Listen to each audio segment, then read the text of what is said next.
రాష్ట్ర నలుమూల నుంచి వేలాదిగా ఇచ్చేసినటువంటి అనేక మాల సంఘాల నాయకులు, నా రక్త సంబంధికులైనటువంటి మాల అన్నలు, యువ కిషోరాలు లాంటి యువ సింహాలు లాంటి మాల యువ సింహాలు, మాల సోదరీమణులు అందరికీ పేరు పేరున ప్రత్యేకమైనటువంటి సాంఘిక విప్లవ జైభీములు.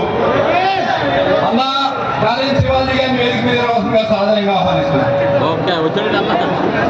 మరి అదేవిధంగా వేదిక మీద ఉన్నటువంటి నేటి సభాధ్యక్షులు మాల మహానాడు జాతీయ అధ్యక్షులు కొండ అశోక్ గారికి, అన్న పివిరావు గారి హయాం నుంచి పివిరావు గారు ప్రెసిడెంట్ గా, నేను వైస్ ప్రెసిడెంట్ గా, అన్న ప్రధాన కార్యదర్శిగా పనిచేసినటువంటి రాములు గారు, అదేవిధంగా మాల మహానాడు నాయకులుగా రాష్ట్రంలో అధ్యక్షులుగా ఉన్నటువంటి జగన్ సత్యనారాయణ గారు, గుమ్మాపు వరప్రసాద్ గారు, మరి ఆది నుంచి మాల మహానాడు ఉద్యోగంలో పనిచేసినటువంటి బాబ్జీ గారు, చిత్తా రామకృష్ణ గారు, మరి జల్లి శ్రీనివాస్ గారు, మరి అదేవిధంగా చీకటిపల్లి కిరణ్ కుమార్ గారు, సంపత్ గారు, మరి కాకినాడ నుంచి వచ్చిన కొండబాబు గారు, బాబ్జీ గారు, అదేవిధంగా బచ్చల కామేశ్వరయ్య గారు, మెండి రమేష్ గారు, కృష్ణ గారు, మరి అందరికీ పేరు పేరున నమాడి శివాజీ గారికి, మరి మహిళా నాయకురాలు సుభాషిణి గారికి, మరి నాది శ్రీనివాసరావు గారికి, మనందరికీ పేరు పేరున ప్రత్యేకమైనటువంటి జైవీని తెలియజేస్తున్నాం సోదరులారా. ఈవేళ మాలల మీద జాతీయ స్థాయిలోనే ఒక కుట్ర జరుగుతుంది. మాల అనుబంధ కులాల మీద జరుగుతున్నటువంటి కుట్ర. అది ఏమిటో తెలుసా?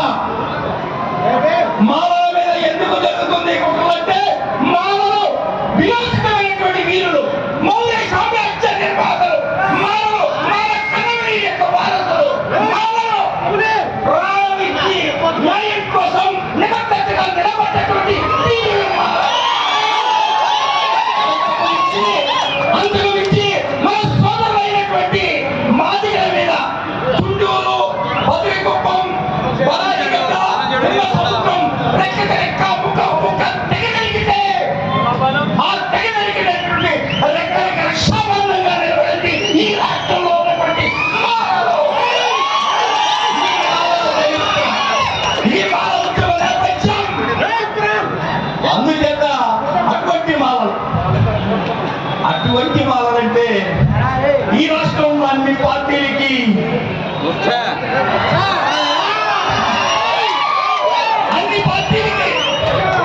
అన్ని కోలకి, ఎందుకంటే పోరాటంలో ముందుండేది మాలలు, త్యాగంలో నిబద్ధతగా ఉండేది మాలలు, విరోచితంగా పోరాడేటువంటి మాలలు. జాతీయ స్థాయిలో జరుగుతున్న ఒక మహాకుట్ర, బావుల మీద జరుగుతున్న గత ప్రభుత్వాలన్నీ కూడా, ఏ ప్రభుత్వం అని చెప్పగలరు, అన్ని ప్రభుత్వాలు వర్గీకరణ తీర్మానాలు చేసి ఢిల్లీ పంపిన సంఘటనకు తెలుసు. 1990 అయితే వర్గీకరణ ఉద్యమంలో లక్షలాది మంది తమ సెక్రటేరియట్కి వెళ్ళినప్పుడు గుర్రాలతో తొక్కించి లాఠీ దెబ్బలు తిన్నప్పుడు పివిరావు గారు, ఇక్కడ తూర్పుగోదావరి జిల్లాలో పాలించి శేషయ్య గారు, గోపతోటి నారాయణ గారు చనిపోయారు. ఆ రోజున మూడవ వ్యక్తిగా చనిపోయారు ఎవరంటే డాక్టర్ ఎంఏ చెప్పేవారు చెప్పి ఆ రోజున ప్రకటించినటువంటి పరిస్థితి. అయినా నిరాశమైన మంచాల మీద ఉండి పోరాటం చేసినటువంటి వ్యక్తులు, మాల ఉద్యమం నిజాయితీ ఉద్యమం. అందుకే మీరంటారు ఎన్ని మాల మహానాడులో ఎంతమంది రాష్ట్ర అధ్యక్షులు, ఎంతమంది జాతీయ అధ్యక్షులు ఉంటారు.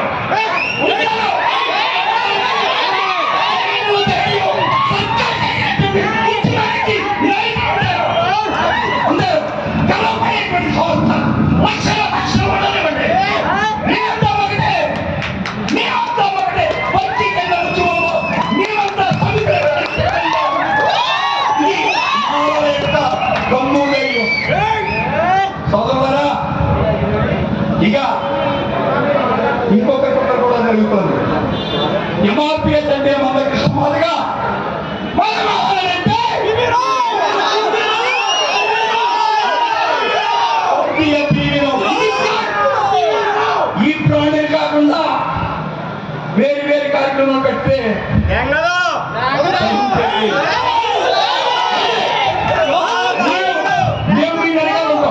నాయకత్వం వహిస్తే ఏ నాయకుడు నాయకత్వం వహించండి మీ అధికారం నడుస్తాం. మా దేశాన్ని పెట్టండి, అందరూ కలిసి వద్దాం, అందరూ కలిసి ఒక నాయకత్వానికి వద్దాం. మాకు నాయకత్వ పోరాటాలు లేవు, నాయకత్వ ఆరాటాలు లేవు.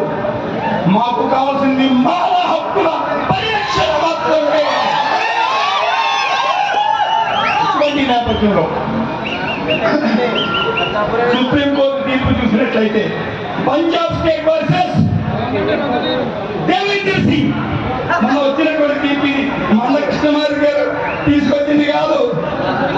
24 మంది ఇంక్రీజ్ అయితే 1% గా మందకృష్ణమారి కూడా వెళ్ళినటువంటి పరిస్థితి. ఆ తీర్పులో సర్వోన్నత న్యాయస్థానం ఏం చెప్తుంది? 5గురు చెప్పినటువంటి తీర్పుని పక్కన పడేసి రాజ్యాంగంలో ఉన్నటువంటి 341 1-2 సబ్కా సాథ్ పక్కన పడేసి, అటు రాజ్యాంగాన్ని పక్కన పడేసి, ఇటు రాష్ట్రపతిని పక్కన పడేసి, అటు పార్లమెంటుని పక్కన పడేసి, ఎందుకు పడగలరు తెలుసా? రాష్ట్రాలు సుముఖంగా